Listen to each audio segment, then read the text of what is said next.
আমি যখন ফেসবুক টিমে যখন আমাকে একটা স্টোরি ভিডিও বানানোর জন্য নোটিশ দিছে। এই স্টোরি ভিডিওটা হচ্ছে, দেখেন, স্টোরি ভিডিও, এটা হচ্ছে স্টোরি ভিডিও। এই স্টোরি ভিডিওটা আমি শেয়ার করে দিলাম। এখন দুসরা বিষয় হচ্ছে, ফেসবুক পেয়েছে আমাকে 1 সপ্তাহের জন্য বা 14 দিনের জন্য ফেসবুক টিমে যেমন রিচ এঙ্গেজমেন্ট বাড়ানোর জন্য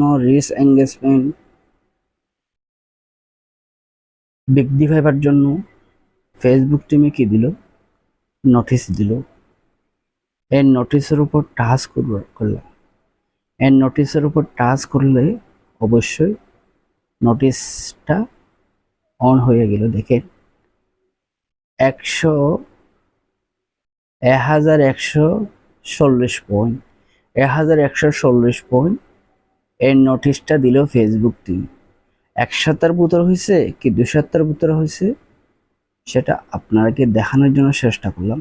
এটা সেলফির থেকে বা রিলস ভিডিওর থেকে। এখন দুসরা বিষয় হচ্ছে, আমি এখন এখান থেকে বাইর হয়ে যাব, এখান থেকে বাইর হয়ে গেছি। এখন দুসরা বিষয় হচ্ছে, ফেসবুক টিমে আমাকে কমেন্টের উত্তর দিবার জন্য, কমেন্টের নোটিশ দিবার জন্য এই নোটিশটা পাঠাইলো।